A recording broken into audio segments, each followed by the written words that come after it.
Hey guys, I'm Darren Miles with Darren Miles Photography, and I'm based normally in beautiful, sunny Southwest Florida, but not today. Today, we're coming at you live from cool and scenic Asheville, North Carolina, trying to get into the holiday spirit up here, which admittedly can be difficult to do in 80-degree weather at the beach in Southwest Florida. The mountains of western North Carolina are not only beautiful, but they're so much cooler. In fact, it's borderline cold, as temperatures can drop into the teens and 20s in the evening. But that's neither here nor there. While we're up here, we're going to be taking a good look at this. This is the Fujifilm 8-16mm f2.8 ultra-wide-angle lens, and it's a beauty. But can it live up to its eye-popping price point? Well, let's take a look.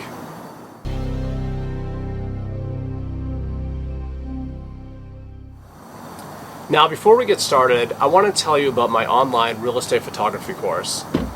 If you've ever thought about an exciting career in real estate photography, but you really weren't sure how to get started, go on over to darrenmiles.com and click on the education link and learn all about Grow Your Photo Biz. This is a course for those of you who are passionate about taking pics of people, but can't seem to find enough or get enough clients to make a living out of it. In addition to a new revenue stream from real estate photography, one of the most underrated aspects of the real estate photography business is how many leads you're going to get from your real estate agent clients for all of those weddings, portraits, family photo shoots, etc. Anyway, use the code Darren, and the first 50 people will save 50% off the list price of the course by January 1st, 2021. So go ahead and take advantage and make real estate photography part of your New Year's resolutions. But you have to take advantage by January 1st, 2021. Now, on to the review.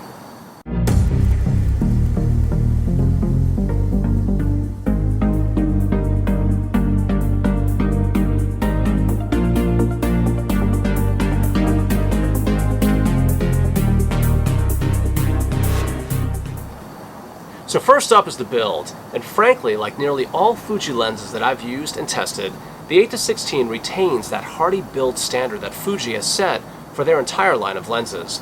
It's made out of metal and comes in at 1.77 pounds or 805 grams. The 8-16 is heavy, but it's not so heavy that it couldn't be handheld all day.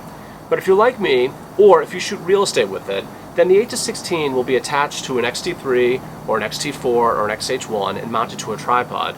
Then the only real hand-holding will be carrying the tripod from room to room. The 8-16, like most Fuji lenses, has 3 control rings: aperture, zoom, and focus. And unlike the bulk of Fuji lenses that I've used, the 8-16 doesn't have a manual focus to autofocus clutch mechanism. The focus ring, though, does move fairly fluidly without a lot of resistance. The zoom ring is smooth and sublime with the perfect amount of resistance, and the barrel doesn't extend or retract while zooming. And finally, the aperture ring, which moves fairly fluidly with an audible click of the ring at each setting, both at full stops and in between stops for precise aperture settings. However, in my experience, the aperture ring is a little bit too easy to move from position to position, and on an APS-C camera like the XT3 and XH1 that I've been using it on, I like to shoot at f5.6 in my real estate photography to get everything in the room in focus. But too often, the aperture ring moves from its intended position.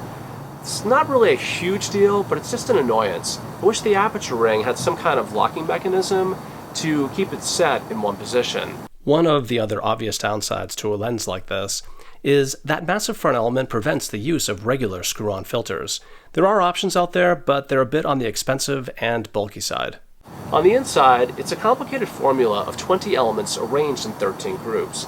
Included in that formula are 6 extra low dispersion elements, including 3 super ED elements. They're used to greatly reduce color fringing and chromatic aberrations. There are also 4 spherical elements to better control distortion, curvature of field, and spherical aberrations. That's tough to say those 3 expressions in a row. This all helps to improve sharpness and realize more accurate rendering. Fuji has also applied a nano GI or gradient index coating to lens elements in order to better suppress lens flare and ghosting. So says Fuji Marketing. The 8-16 is also extensively weather sealed, and at this price point it better be. But all in, the 8-16 is a comprehensive and impressively built package. The only real nit that I have is with the aperture ring, but the bottom line is, for build, it just doesn't get much better than this, and the 8-16 gets a solid 9.5 out of 10. So next up is autofocus speed and accuracy.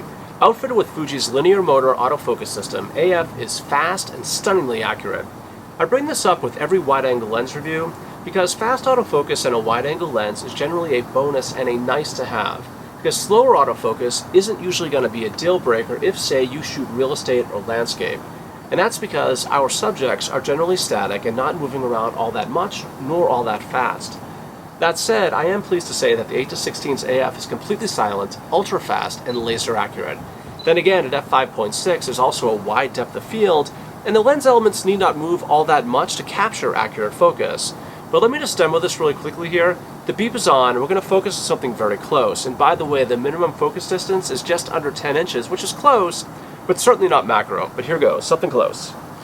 And bam, there you go. Something far away? I mean, bam. I think you get the idea. It's blisteringly fast, even if you don't need it. So all in, for AF speed and accuracy, the 8-16 gets a perfect 10 out of 10. Next up, and probably most important, is how are the optics? Well, there are two schools of thought here. If you're a real estate shooter, then high quality optics aren't frankly as important in your wide angle lens because the bulk of the finished images are going to be viewed kind of small and online, and only some will ever get printed.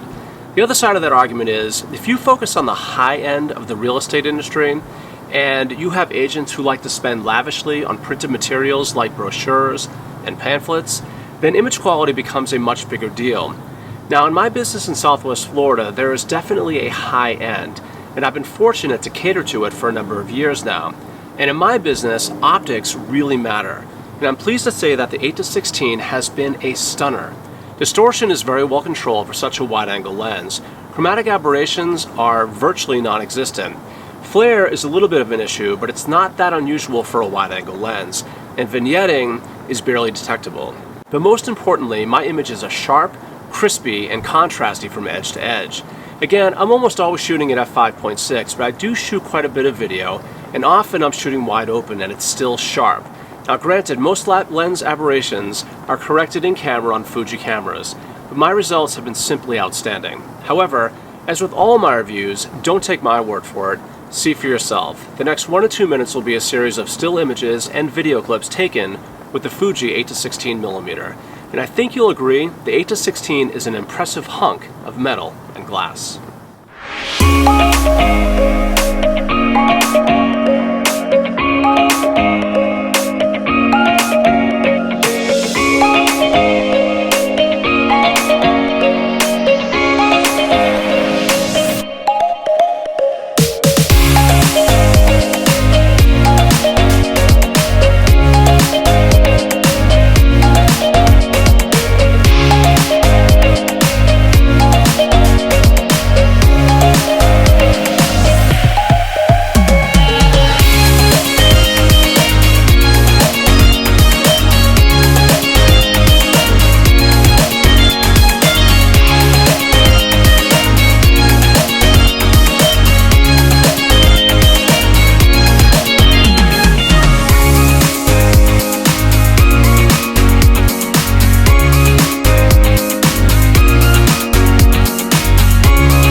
So last up is value, and if there's a stain on an otherwise beautiful dress, it's value. The 8-16 comes in at just under $2,000, making it one of the most expensive lenses for the Fuji X system. On the plus side, we get amazing build, super fast autofocus, and stellar optics. We also get a 12 to 24mm equivalent field of view on a full-frame camera, which is nice if you shoot the interiors of yachts, for example. Here in Southwest Florida, real estate often extends into the water, and if you've ever shot the interior of a boat, then you know how tight some of those spaces can be. And in those instances, I simply love the 8-16, which allows me to get even the smallest of staterooms and heads in the shot.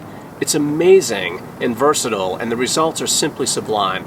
Up until recently, I've been using the Nikon 14 to 24mm f2.8G lens, which dates back to 2004. Now Nikon just came out with the Z-mount 14-24 and I'll be testing it soon, but the 12mm equivalent does come in handy for sure. One other option is the Fuji 10-24, also a capable lens, but it has a 15-32mm full-frame equivalent field of view, and then the aperture maxes out at f4. But again, in real estate and landscape, that may not be that big of a deal, because we're usually shooting at f5.6 to f8 or more. In most of the applications, 15mm equivalent is more than adequate. That lens is also much lighter and much easier on the wallet. Bottom line is, at this price, you're really going to have to need this lens, given its abilities and results. But if you don't need to go that wide, and if you're shooting at f5.6 or narrower apertures, then you probably don't need the 8-16, and the 10-24 will suit you just fine. Me, this is a loaner, but I just placed my order for an 8-16. I shoot just enough boats and tight spaces to justify it, but it's still a bitter pill to swallow at just under $2,000. So for value, given its results and versatility, the 8-16 gets an 8 out of 10.